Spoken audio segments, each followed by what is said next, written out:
Bonsoir à tous, j'espère que vous avez passé une excellente journée sous le regard de Dieu. Le bulletin d'aujourd'hui a pour titre Êtes-vous prêt à mourir? C'est l'histoire de Roger Peck qui a 52 ans. Roger, donc, qui est aumônier, rend quotidiennement visite à chaque patient à l'hôpital Southeast, qui est un établissement adventiste de 40 lits à Villa Hermosa, au Mexique. Un jour, il s'est arrêté au chevet d'un patient nouvellement admis. C'était un homme de 80 ans et il s'appelait José. José avait été hospitalisé pour du diabète et de l'hypertension. Il était très faible. Roger savait certaines choses sur José. Le vieil homme avait vécu pendant les 20 dernières années avec son fils adventiste, qui était maintenant auprès de lui à l'hôpital. Sa petite fille travaillait comme infirmière dans ce même hôpital. José avait suivi des études bibliques et assisté à des réunions d'évangélisation. Il connaissait la foi adventiste, mais n'avait jamais pris la décision de donner son cœur à Jésus.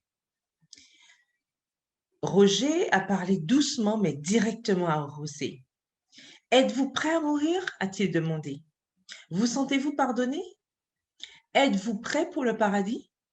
José a répondu, je sais que je vais mourir, mais je ne suis pas prêt. Je ne pense pas que mes péchés aient été pardonnés. Puis il a exprimé sa gratitude envers son fils et sa petite fille pour l'avoir amené à l'hôpital adventiste. Il a remercié Dieu aussi pour sa santé physique et spirituelle. C'est bien que vous soyez reconnaissant envers votre famille de bien prendre soin de vous, a déclaré Roger. Si vous êtes reconnaissant envers votre famille et êtes sûr que Dieu prend soin de vous, pourquoi n'avez-vous pas pris la décision de donner votre cœur à Jésus? Lui a demandé Roger. José a dit qu'il avait appartenu à une autre dénomination chrétienne toute sa vie. Je suis allé à des réunions d'évangélisation adventiste avec ma petite fille et je ne pensais pas que je devais faire quoi que ce soit de plus, a-t-il dit. L'aumônier Roger regarda José dans les yeux.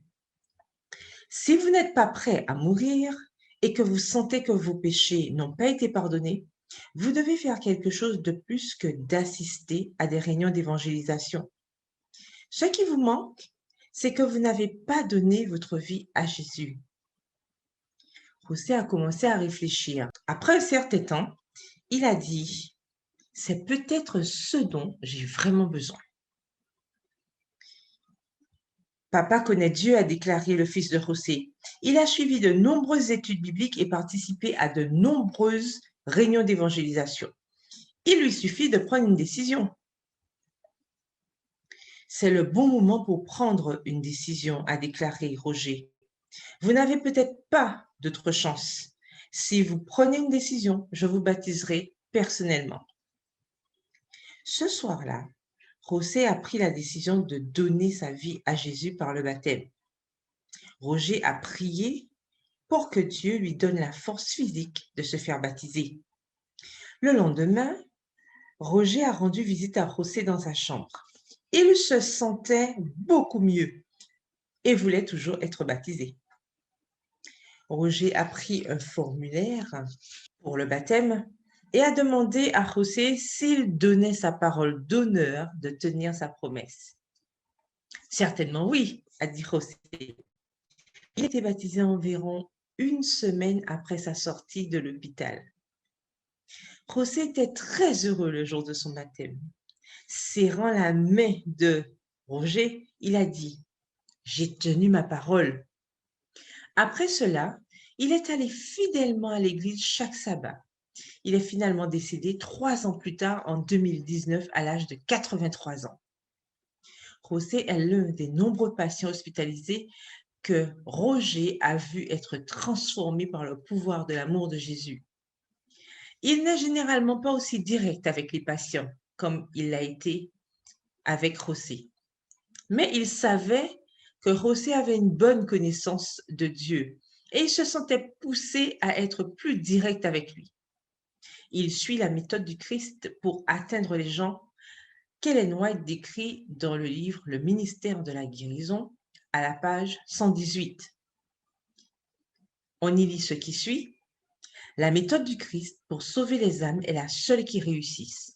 Il se mêlait aux hommes pour leur faire du bien, leur témoignant sa sympathie, les soulageant et gagnant leur confiance. Puis, il leur disait « Suivez-moi ». Roger a déclaré que les aumôniers des hôpitaux ne sont pas les seules personnes entourées de malades. Le monde est rempli de gens malades du péché. La meilleure chose à faire dans un premier temps est de montrer de la sympathie en écoutant. Une fois qu'un patient a vidé le poids qu'il ou elle porte à l'intérieur, il l'écoute et accepte plus facilement les conseils. Ensuite, vous pouvez parler de Jésus, déclare Roger. Une partie de l'offrande du 13e sabbat de 2018 a aidé à construire une nouvelle aile à l'hôpital Southeast de Villahermosa au Mexique. Merci pour votre offrande qui permettra à davantage de malades d'entendre parler de l'amour de Jésus par l'aumônier Roger et son équipe de 7 bénévoles. Ce qu'il faut savoir, l'Église adventiste du 7e jour au Mexique compte 5 unions. L'Union du Mexique central, l'Union mexicaine de Chiapas, l'Union interocéanique du Mexique, l'Union mexicaine du Nord et l'Union mexicaine du Sud-Est. On compte 4626 églises, 4380 groupes et 778 320 membres, pour une population de 126 577 000 habitants.